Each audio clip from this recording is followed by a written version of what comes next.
En primer lugar, daros a todos la bienvenida y agradeceros vuestra presencia en la cuarta edición de la Exaltación de la Inmaculada, en esta mañana de día 7 de diciembre del año del Señor de 2015. En segundo lugar, agradecer como siempre a la Junta de Gobierno por mi nueva elección para abrir este importante acto. Como todos sabemos, mañana se cierra un importante capítulo de la historia de esta mariana ciudad. Se cierra un ciclo de amor a nuestra Madre y, como no puede ser de otro modo, nuestra hermandad se une a este tributo mariano. Me enorgullece ver cómo año tras año esta pequeña idea, surgida al principio de la presente candidatura, se consolida como un acto ineludible en la agenda de los hermanos del cautivo y de los cofrades en general. Todo esto se ha logrado gracias al trabajo y esfuerzo de todos nosotros. Es de recibo agradecer a don Jesús Martínez Moreno, primer saltador que abrió el presente ciclo, por sus firmes y concisas palabras hace hoy 3 años. Agradecer también el grano de amor aportado por don Pascual Freire, segundo saltador, y, como no, al amigo Salvador Cardero, por su excelente intervención en este mismo lugar hace justo un año, llenando al público allí presente de recuerdos, añoranzas y vítores a nuestra Madre. Para la presente edición contamos con la presencia de don Jesús Hostos Aguilar, de todos conocido en su dilatada trayectoria cristiana y cofrade, en la que destaco primer presidente del Consejo de Hermandades y Cofradías de la ciudad de Marchena, presidente del Consejo de Hermandades de nuestra ciudad y pregonero de nuestra bella Semana Santa. En el ámbito profesional destaco su labor en el Instituto San Fulgencio, destacando por su calidad humana y dedicación a sus alumnos, como así recordamos a algunos miembros de esta Junta de Gobierno. No cabe duda que estos valores serán plasmados por su pluma en la mañana de hoy. Sin más dilación, cedo la palabra a don Salvador Cardero, inaugurando así la cuarta exaltación de Santa María en su Inmaculada Concepción. Buenos días de nuevo, espero que disfruten. Muchas gracias.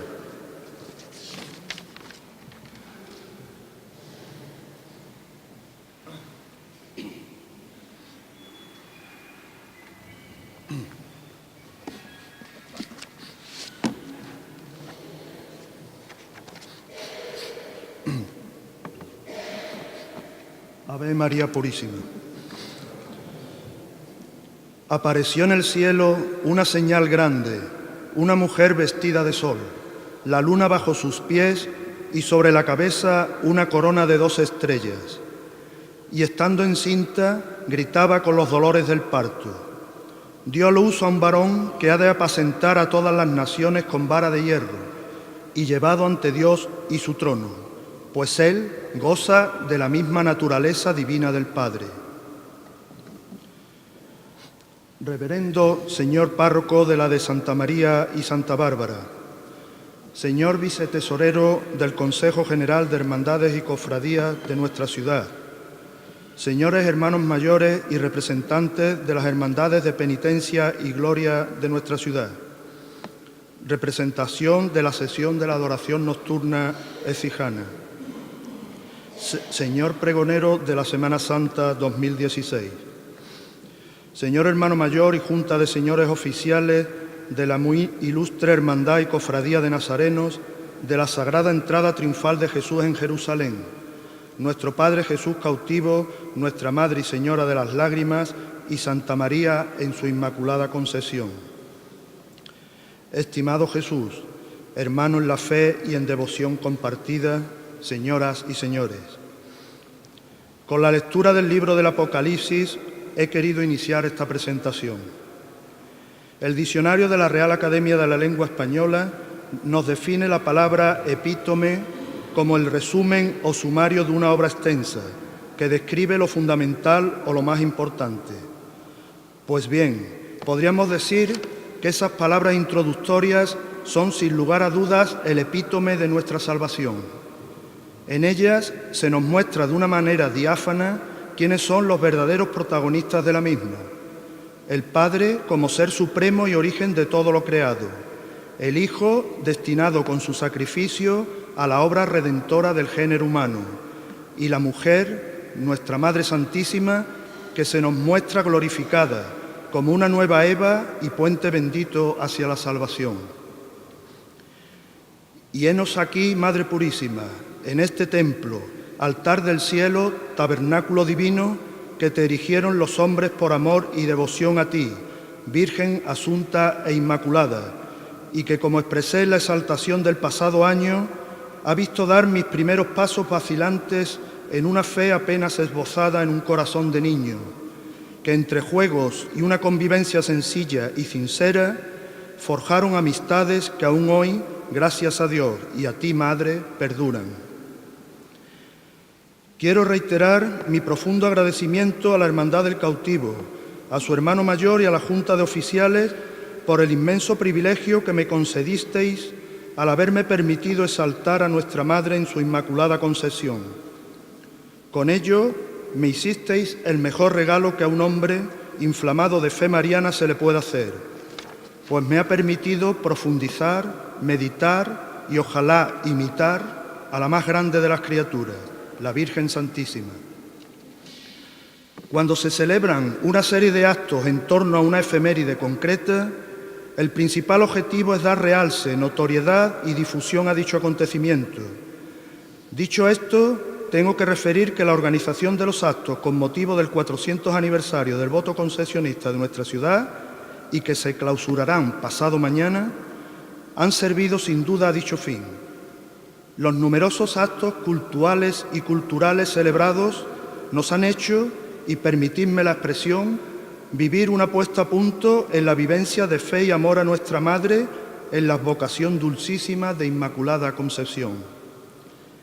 Se han celebrado actos que quedarán en lo más íntimo de nuestros corazones y otros en los que la devoción de un pueblo entero se ha desbordado, como un río de fe y de esperanza, y más concretamente en la procesión magna mariana del pasado mes de octubre, en la que se vivieron momentos que quedarán grabados de una manera indeleble en la memoria histórica, devocional y mariana de nuestra ciudad. Creo que no digo ninguna inconveniencia si defino al sagrado dogma de la Inmaculada Concepción de Nuestra Señora como el dogma del pueblo, pues en ningún otro ha influido de una manera tan decisiva la fe y el sentir popular hasta el punto de celebrarse actos espontáneos de apoyo al mismo, cuando por algún motivo se ponía en duda dicha creencia, desembocando en no pocas ocasiones incluso en desórdenes y actos de protesta. Ella, que no necesitaba de intervención humana para ser proclamada como Inmaculada, como la más perfecta de las criaturas, ya que ha sido coronada como Reina de cielos y tierra por el mismo Dios, quiso en su inmensa humildad que fueran las gentes sencillas las que proclamaran limpia y pura, sin pecado original. Bendice a tus hijos que imploran tu protección, especialmente a los más necesitados de ella, a los enfermos, particularmente a los más allegados a nosotros, a nuestras familias y amigos, y que ese dolor y debilidad se conviertan por tu intercesión en gracia redentora para sus almas y que se vean prontamente restablecidos. Pero llegado es el momento que mi humilde verbo se encamina al verdadero motivo de mi presencia hoy aquí entre vosotros, que no es otro que el de glosar a la persona y a su personalidad, que ha de exaltar este año el misterio inefable de la Inmaculada Concepción de Nuestra Señora. Tengo que expresar, sin faltar a la verdad, que para mí fue un momento de especial alegría el vivido cuando me comunicaron la persona que este año iba a tener ese honor y responsabilidad, pues no en vano me unen a él una especial cercanía y amistad, fruto de la complicidad compartida de numerosos sentimientos de fe y devoción en Jesús Nazareno, que abraza con mirada dulcísima la cruz de nuestros pecados, y de su Madre, que desborda amargura por nuestras infidelidades y falta de fe. Él ha portado en numerosas ocasiones el farol de cruz de guía de la Hermandad del Silencio en la madrugada del Viernes Santo. Con su luz ha iluminado el discurrir de sus nazarenos silentes y con su compromiso y testimonio de vida cristiana nos da un verdadero ejemplo de fe y amor a Cristo y a su Santísima Madre. Don Jesús Miguel Hostos Aguilar nace en Écija, en el seno de una familia donde la fe, el amor y el compromiso cristiano se ha vivido siempre de una manera profunda.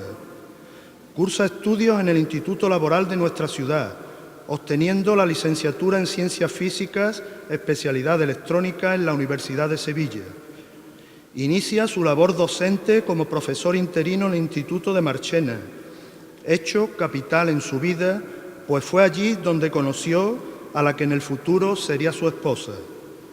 Con posterioridad obtiene plaza de profesor titular en Osuna, desde donde solicita traslado al Instituto San Fulgencio de nuestra ciudad, que sigue siendo, después de 50 años de existencia, el lugar donde numerosos exijanos nos hemos forjado y siguen haciéndolo académicamente, obteniendo la plaza de catedrático de matemáticas y en donde ejerce también distintos puestos de responsabilidad como el de secretario, jefe de estudios y director.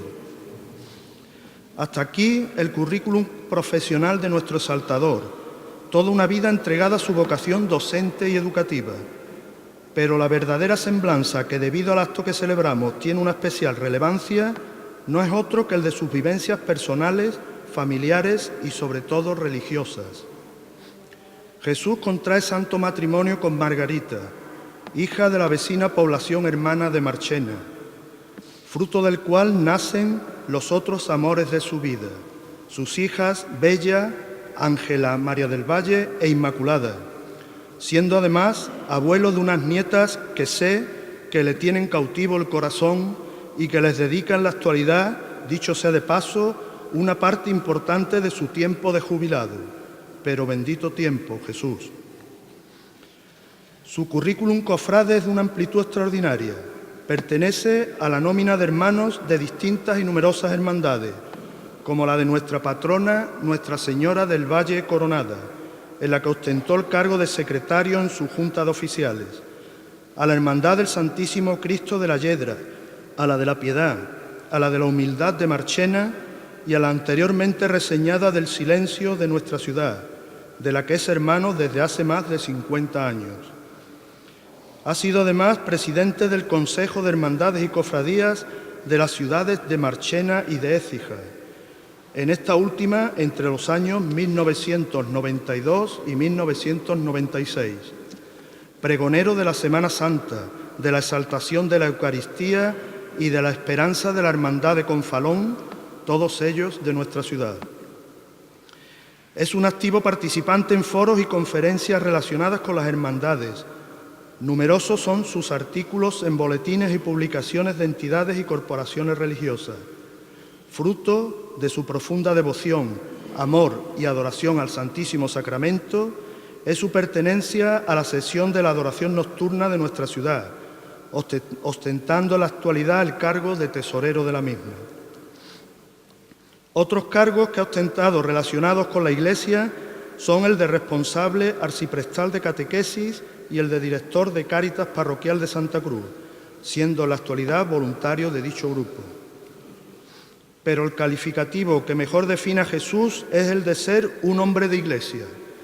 Sus profundas vivencias religiosas vividas en los distintos ámbitos y entidades reseñadas, pero sobre todo su gran experiencia de fe personal alimentada en la oración, le han proporcionado un bagaje teológico religioso extraordinario. Bajo su apariencia tranquila y su voz pausada se oculta un carácter noble, decidido y firme en las verdades de la fe y que defiende siempre de una manera clara y tajante. Es un hombre que dice las cosas por su nombre, sin paños calientes que desvirtúen sus alegatos y en donde no existe doblez ni engaño. Jesús, tu exaltación, estoy seguro, no nos dejará indiferentes a nadie. Tu verbo sensible y apasionado de fiel creyente nos interpelará en lo más íntimo de nuestras almas y nos guiará hacia ese dulce refugio que son los brazos amorosos de nuestra Madre. Llévanos hacia esa fúlgida estrella que es nuestro auxilio en las noches tormentosas de nuestro espíritu, que nos limpie nuestras lágrimas y nos conceda por su amor, Madre y Señora de las lágrimas, secarle las suyas. Que ese mar inmenso de amargura se trueque en dulce remanso de paz y amor y descansemos en el valle más hermoso que es su bendito regazo. Y al fin recitemos todos juntos, inflamados de amor, a ti ese bellísimo canto que un día te dedicó el pueblo que dice: todo el mundo en general, a voces, reina escogida, diga que sois concebida sin pecado original. Muchas gracias.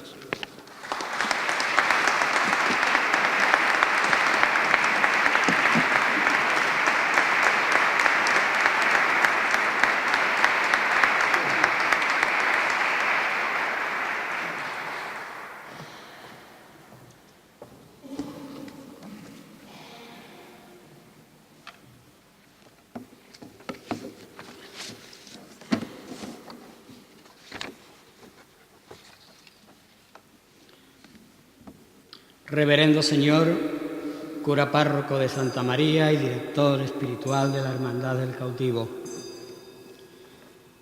Señor hermano mayor y Junta de Gobierno de esta citada hermandad. Señor representante de la Junta Superior del Consejo de Hermandades y Cofradías de la ciudad de Écija. Hermanos mayores y representantes de las hermandades y cofradías y asociaciones que nos acompañan. Señoras y señores todos, me siento especialmente feliz de estar aquí en Santa María, en esta parroquia que tantos recuerdos traen de mi adolescencia y de mi juventud, de aquellas reuniones de la acción católica con los seminaristas de sotanas negras y becas rojas, de reuniones en los salones parroquiales de arriba del patio, de las cabalgatas del domo, de las campañas para los más necesitados, y todo bajo la dirección del párroco, don Esteban, siempre presente. No hacía falta entrar para saber de su presencia. A través de la ventana bastaba observar si la luz del fleso iluminaba el despacho. Esa luz que delataba su presencia y que casi siempre estaba encendida. Esa luz que sigue alumbrando los corazones de tantos jóvenes a los que sabiamente supo aconsejar. Y más tarde, de nuevo los recuerdos afloran a la memoria sin esfuerzo alguno.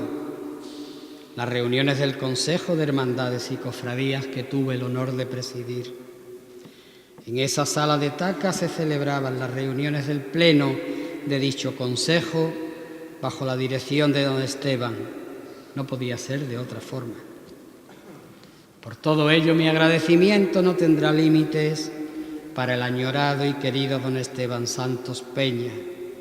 También mi gratitud sin límite para don Juan Gamero, predecesor de quien les habla en la presidencia del Consejo. Igualmente, mi agradecimiento a cuantos formaron parte del Pleno del Consejo a que hemos aludido y especialmente, con el más emotivo de los recuerdos, a quienes no están ya con nosotros. Pepe Covacha, Miguel Baena, Ricardo Viera, Manolo Gómez y Antonio Morales. Este último, padre del actual hermano mayor de la hermandad, organizadora del acto que nos ocupa hoy. Don Antonio Morales fue hermano mayor de esta hermandad del Cautivo, lo mismo que antes lo había sido su padre. 3 generaciones sucesivas dedicadas a esta hermandad, ocupando el cargo de máxima responsabilidad.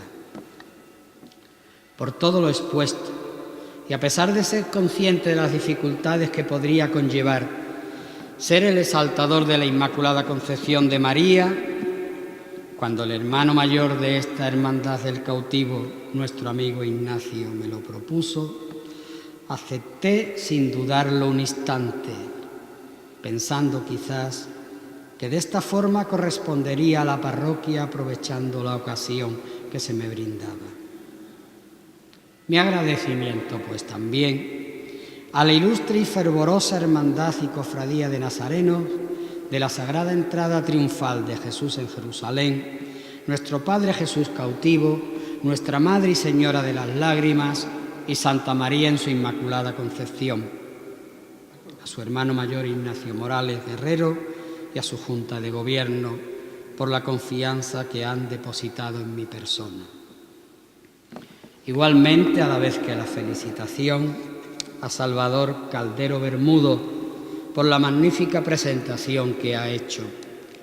Entiendo que motivada por los lazos de amistad, diría casi familiares, y de hermandad que nos unen, más que por los merecimientos propios. Gracias, Salvador, que Dios y su bendita Madre sabrán cómo pagártelo. Y empezamos.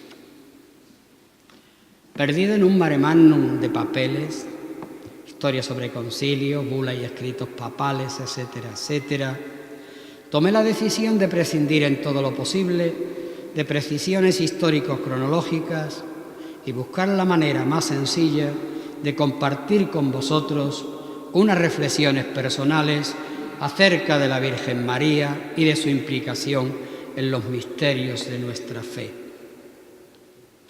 La Virgen María aparece de manera explícita pocas veces en la Sagrada Escritura.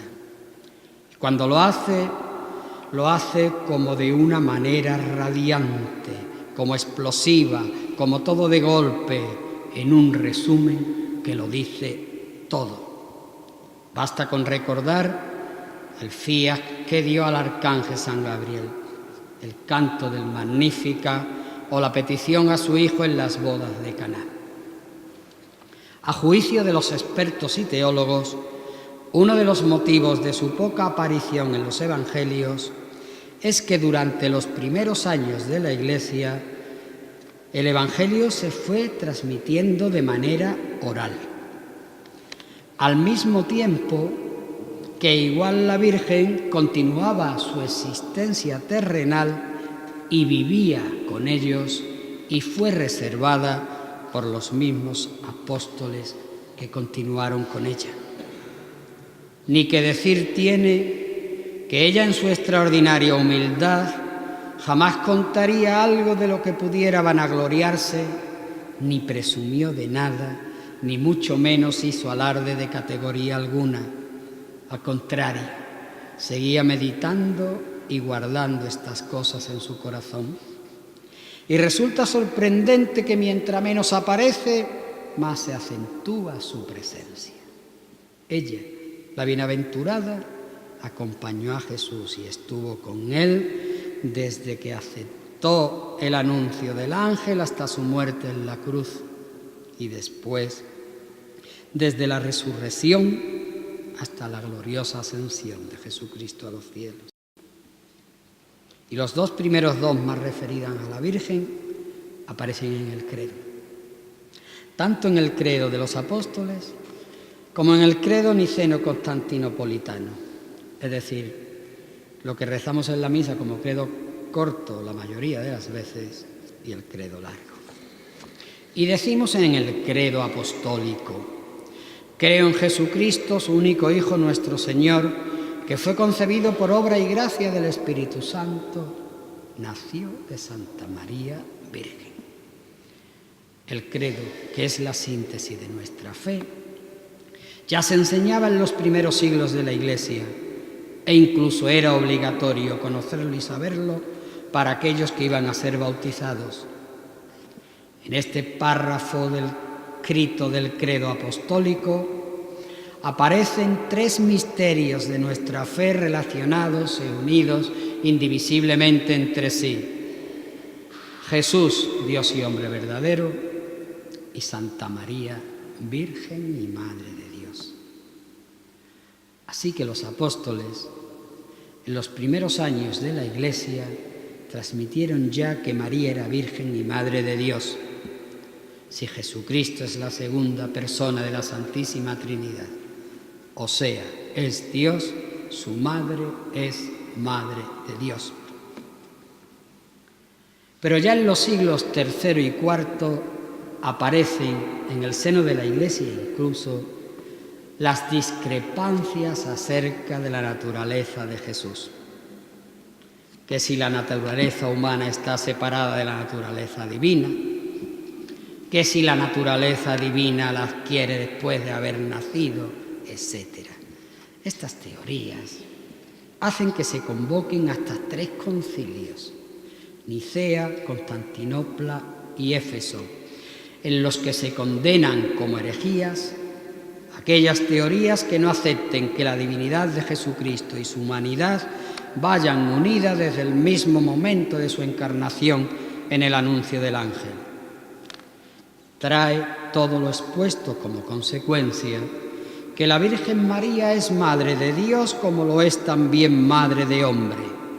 Se redefinió este dogma último en el citado Concilio de Éfeso. Es el primer dogma mariano, conocido como la maternidad divina de la Virgen María. Hemos dicho que María también es madre de hombre.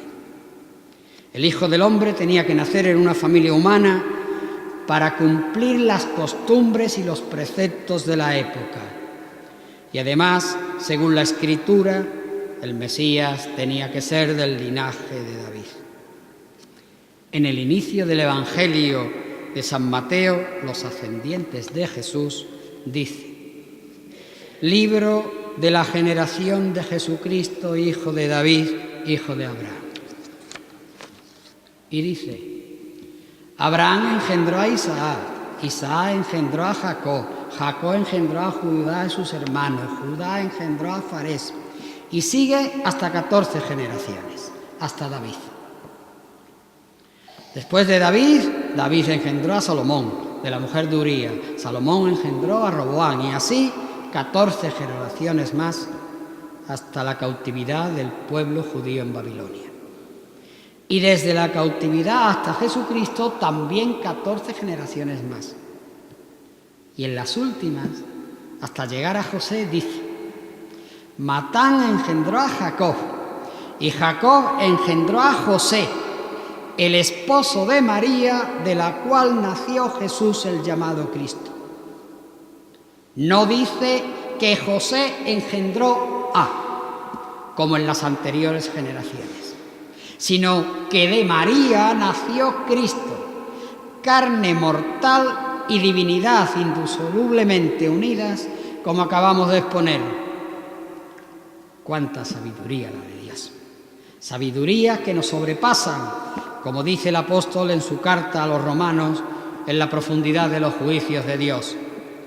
¡Oh profundidad de la riqueza y de la sabiduría y de la ciencia de Dios! ¡Cuán incomprensibles son sus juicios e inescrutables sus caminos! Porque ¿quién conoció el pensamiento del Señor? ¿O quién fue su consejero? ¿O quién dio primero y se le pagará en compensación? Resumiendo, si en la Virgen se encarnó el Verbo por obra del Espíritu Santo, con rotundidad tenemos que creer y afirmar que la Virgen María es Madre de Dios. El segundo dogma mariano, que enlaza perfectamente con el anterior, es el de la virginidad perpetua de María. Desde el principio siempre a María se le ha considerado virgen. Esta virginidad alcanza antes del parto, en el parto y después del parto. Sus padres, San Joaquín y Santa Ana, la ofrecieron desde su nacimiento a Dios, dedicándola al templo como virgen consagrada. Esta dedicación de por sí ya es una oración permanente a Dios, tanto por la misma oferente como por el ofrecimiento que se hace por los demás, para aplacar la ira que en Dios puedan producir los pecados de los hombres. Hoy en día quedan hombres y mujeres que ofrecen su vida a Dios en celibato permanente. Quedan conventos de monjas y de monjes en estas circunstancias personales.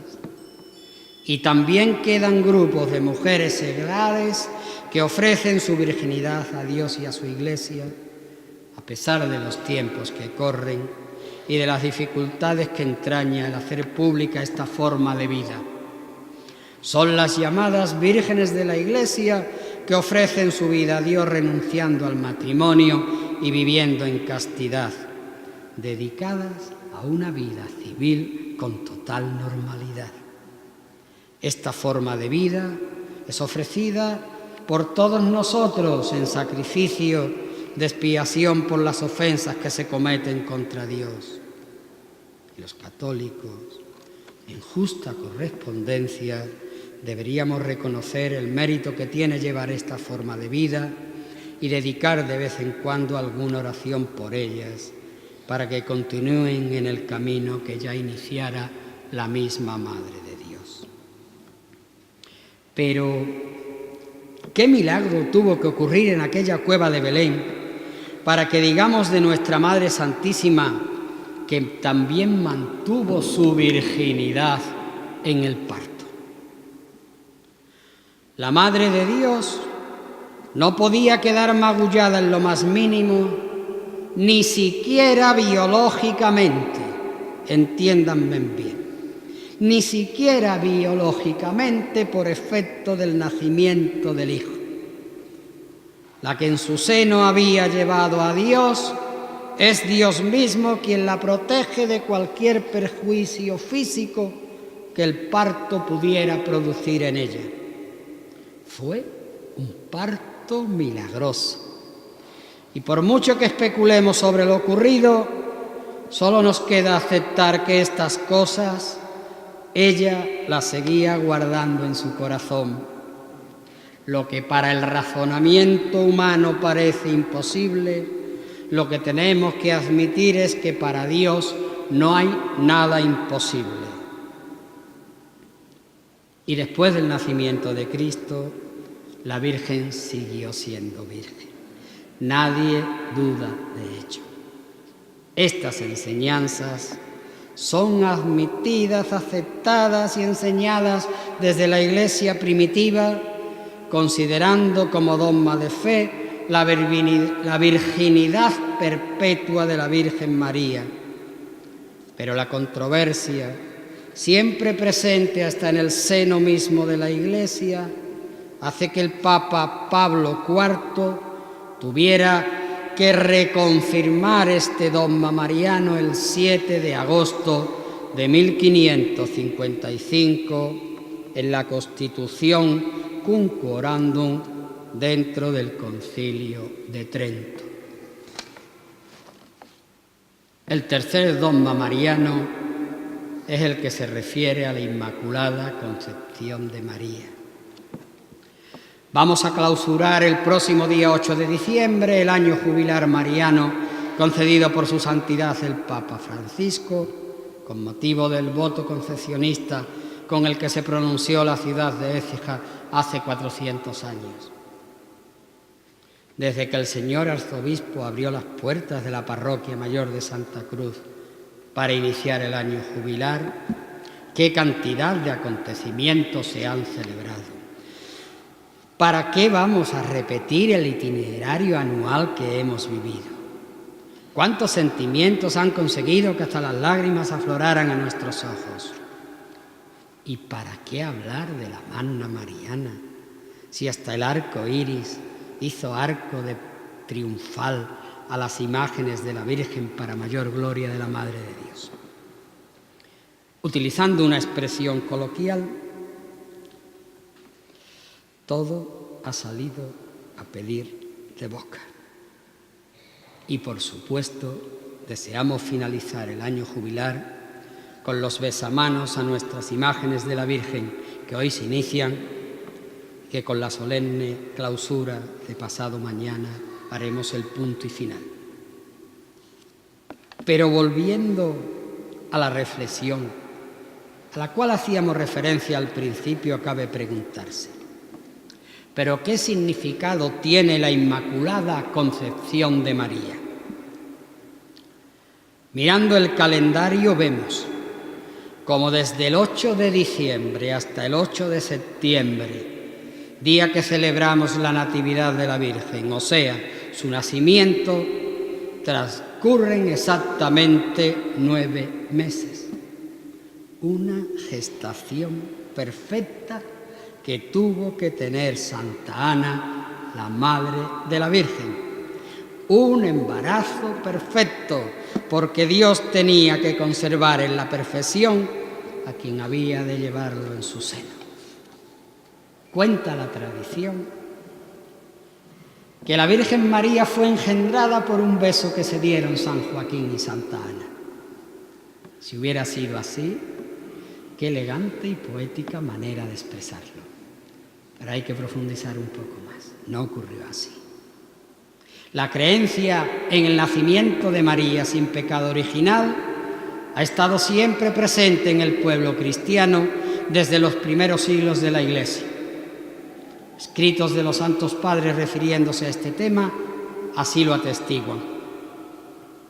Desde el siglo VII ya existía en Oriente la fiesta de la Concepción de Santa Ana, fiesta que fue extendiéndose hasta Occidente y que empieza a calar en el sentimiento del pueblo cristiano. Sin embargo, es a partir del siglo XII cuando se empezó a debatir ampliamente esta doctrina.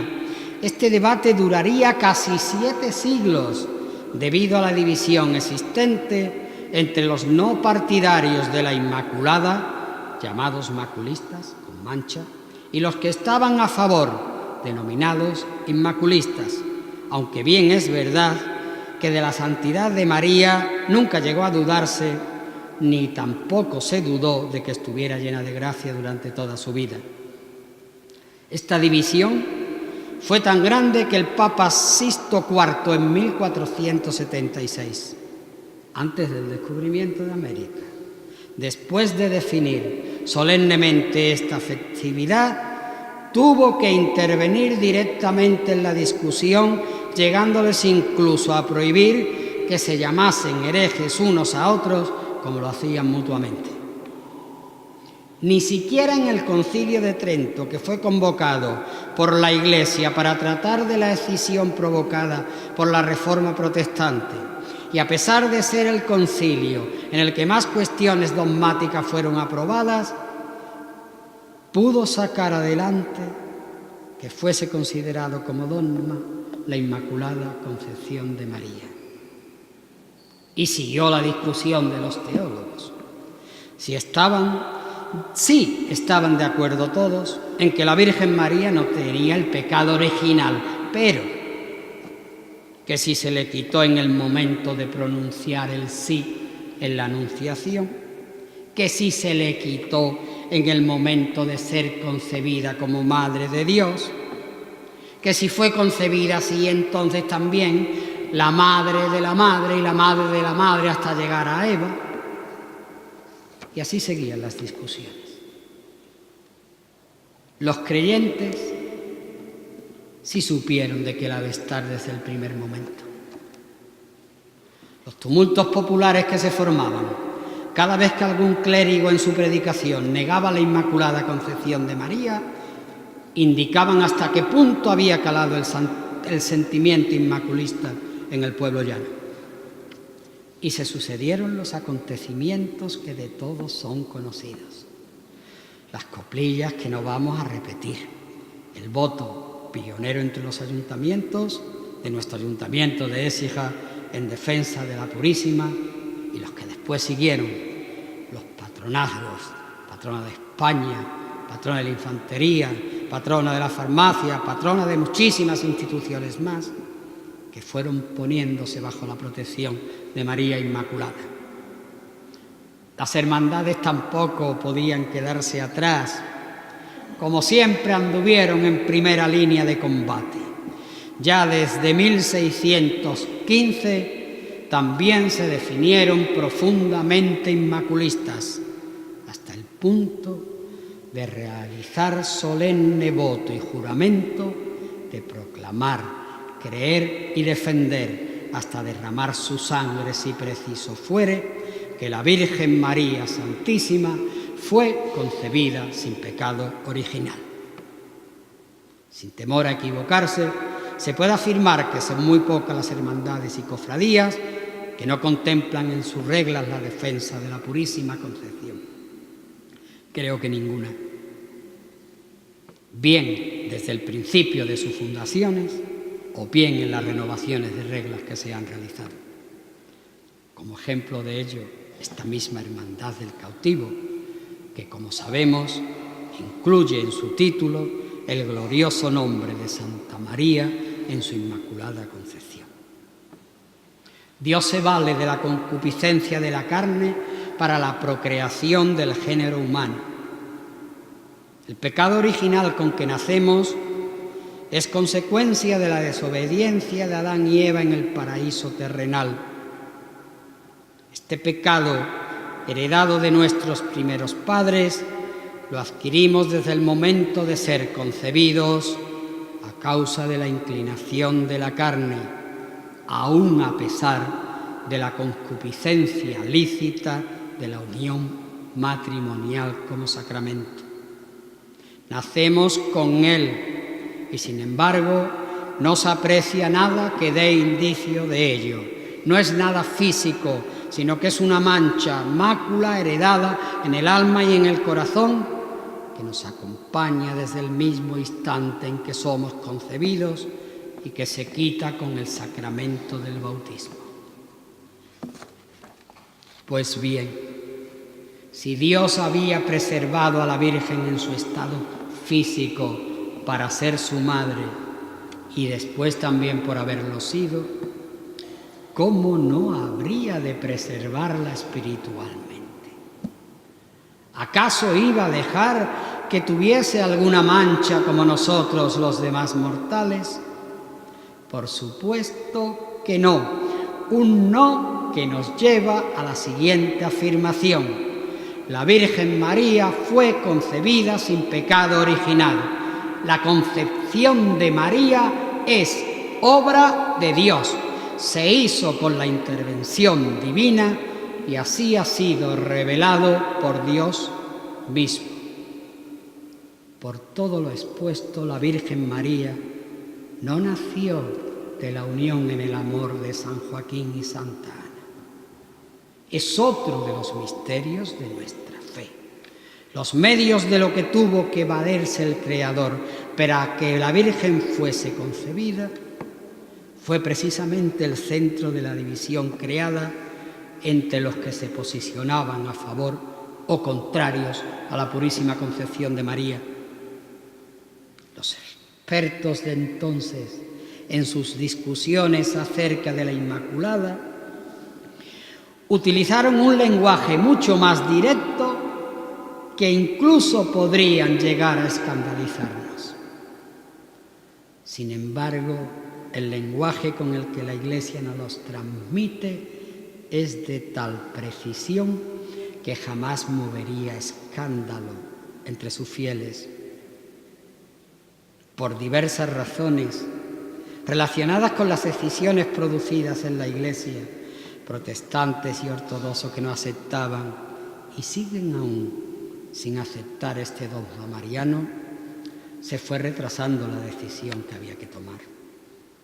Tuvieron que pasar más de 2 siglos otra vez para que el Papa Pío IX, el día 8 de diciembre de 1854, cerrara la controversia con la fórmula de la declaración dogmática que dice textualmente: declaramos, pronunciamos y definimos que la doctrina por la cual se dice que la Beatísima Virgen María, en el primer instante de su concepción, por gracia singular y privilegio de Dios omnipotente y en vista a los méritos de Jesucristo, Salvador del género humano, ha sido preservada, inmune de toda mancha de la culpa original.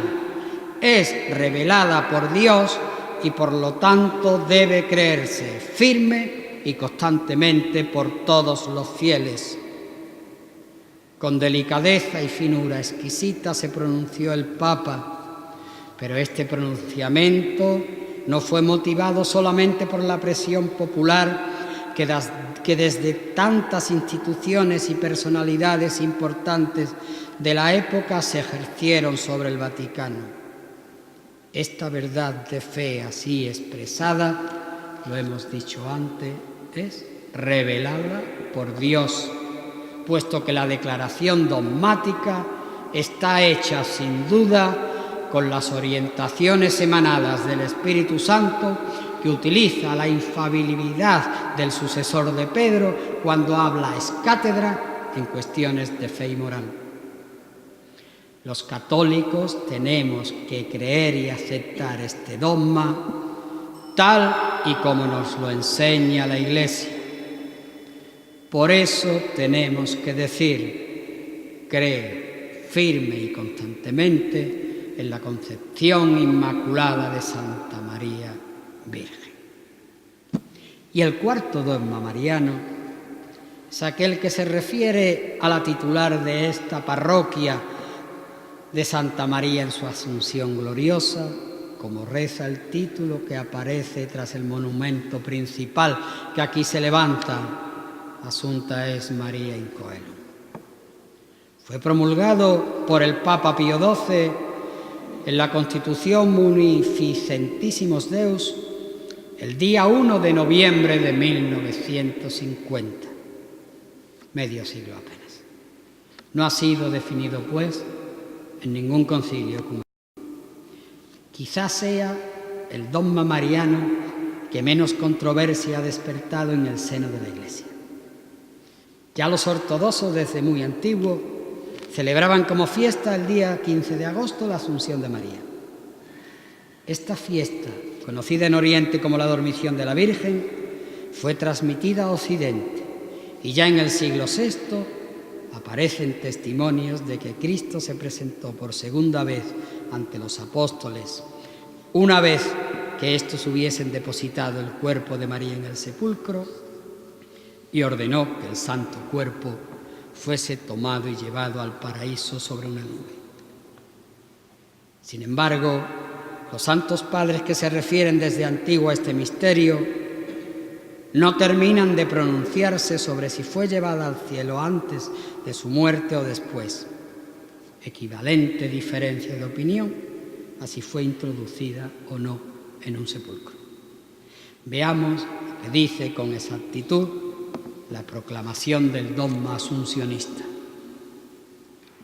Después de levantar una oración a Dios muchas y reiteradas ocasiones e invocar la luz del Espíritu de la verdad para gloria de Dios omnipotente, que otorgó a la Virgen María su peculiar benevolencia para honra de su Hijo, Rey inmortal de los siglos y vencedor del pecado y de la muerte, para aumentar la gloria de la misma augusta Madre y para gozo y alegría de toda la Iglesia, con la autoridad de nuestro Señor Jesucristo, los santos apóstoles Pedro y Pablo, y con la nuestra, pronunciamos, declaramos y definimos que sea dogma divinamente revelado que la Inmaculada Madre de Dios y siempre Virgen María, cumplido el curso de su vida terrenal, fue asunta en cuerpo y alma a la gloria celestial.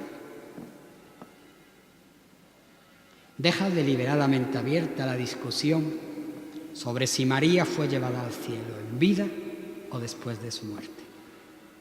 Se sobreentiende que no es lo importante del dogma, porque lo realmente fundamental reside en que si Dios Padre preservó a su hija virgen e inmaculada, no iba a dejar que su cuerpo conociera la corrupción de la carne en el sepulcro. Por tanto, rotundamente, sí fue elevada al cielo, en cuerpo y alma. El cómo fue es otro misterio insondable de nuestra fe.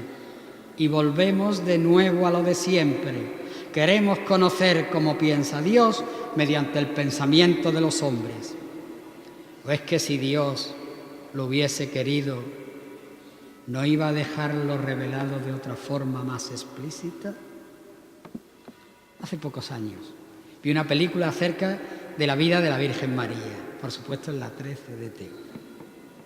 Al final de la película, anciana ya la Virgen y apagándosele la vida por el paso de los años y sola en la estancia dormitorio, apareció Jesucristo y tomándola en sus brazos se la llevó. ¿Cómo fue asunta la Virgen María al cielo? ¿Quién se la llevó?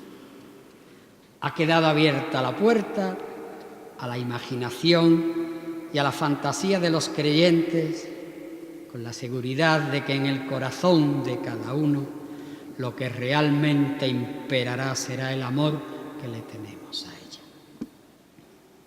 Las corrientes de opinión sobre los detalles no esenciales de los acontecimientos sobre los que se cimenta la fe católica no pueden influir ni alterar lo más mínimo la fortaleza de nuestras creencias. Como opinión personal me da la impresión que cada vez que leo a teólogos, exegetas, expertos en historia religiosa, de que se trata, dados los tiempos que están corriendo, de querer demostrar la existencia de Dios y los misterios de nuestra fe con razonamientos teóricos como si de un problema filosófico o matemático se tratase. En otros casos se quiere encasillar a Dios, a Jesucristo, a su madre, como si fueran objetos para poder manejarlos utilizando un lenguaje sofisticado de manera antológica. Nada más lejos de la realidad. Como Sócrates terminamos por decir, solo sé que no sé nada. Y además resulta, como dice el Papa Benedicto XVI, nada más que por lo inverosímil que parezcan nuestras creencias para el razonamiento humano, nada más que por ello, por inverosímil, nada más que por ello, tienen que ser ciertas.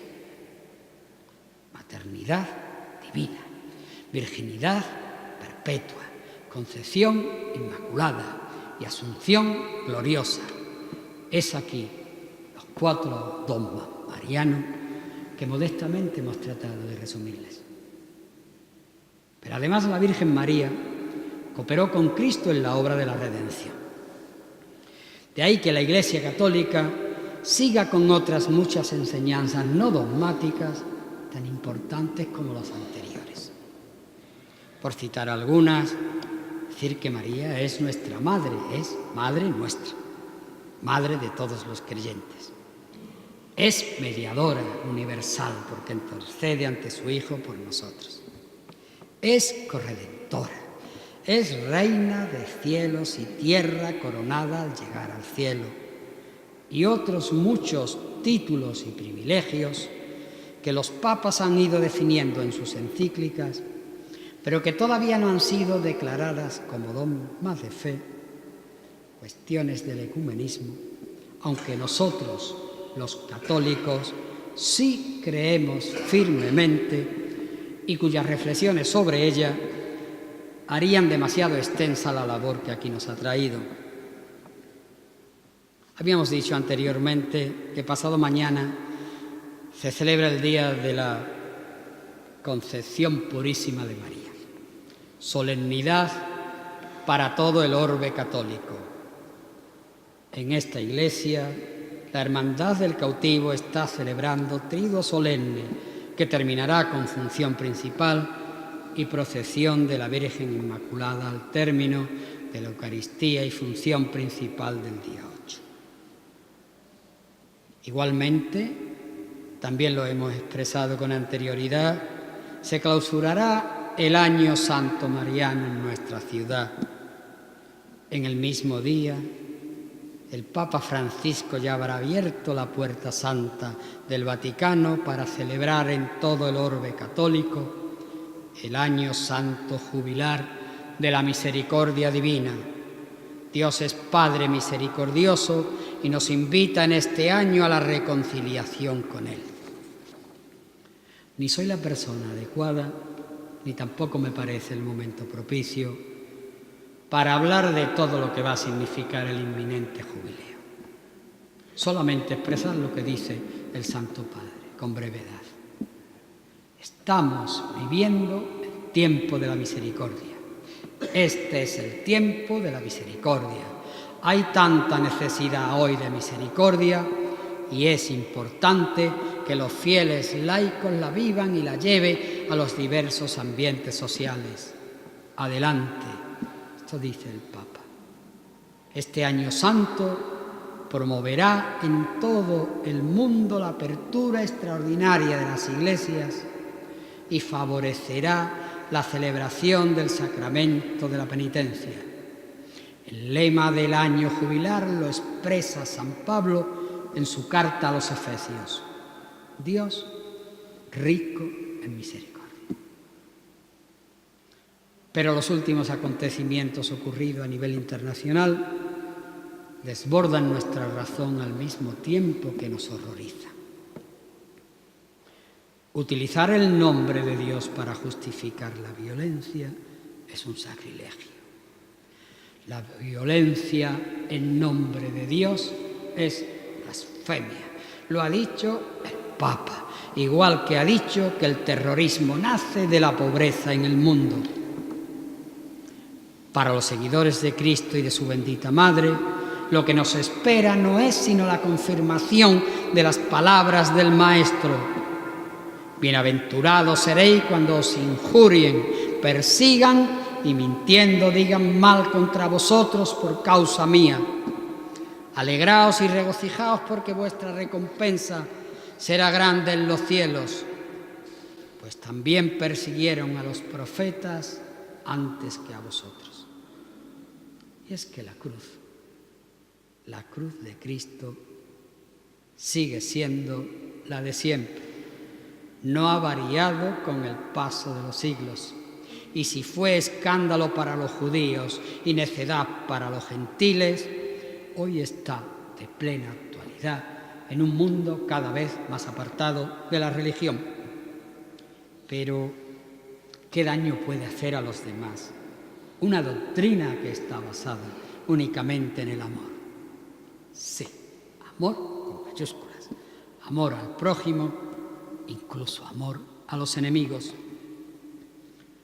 Las hermandades y cofradías le va a tocar lo de siempre, estar en primera línea de combate a pesar de la crítica que sus manifestaciones externas puedan desatar.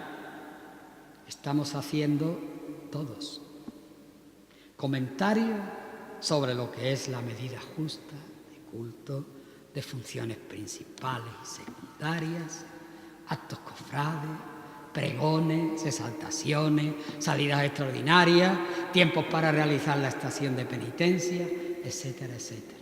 La medida justa. Y nos escudamos todos también. Igualmente, vaya que se pueda convertir en un y yo más, y yo más, y yo más. A la vista de los acontecimientos que cristianos y católicos estamos sufriendo y por aquellos otros que aún están por venir, llegamos a la siguiente conclusión.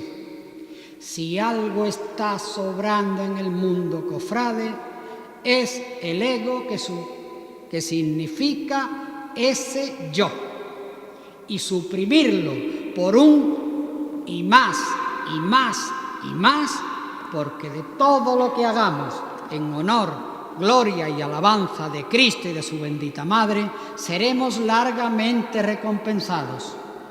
Y pido a nuestro Padre Jesús cautivo y a nuestra Madre y Señora de las Lágrimas que no permitan la consumación del voto de sangre pronunciado en los juramentos de nuestras reglas. Pedimos al Señor y a nuestra amantísima Madre que el mundo cambie para nuestro bien y el de las generaciones futuras. Lo hacemos con el convencimiento de que si Dios así lo dispusiera, derramaríamos hasta la última gota de sangre si fuese necesario. Muchas gracias por su atención. Nada más.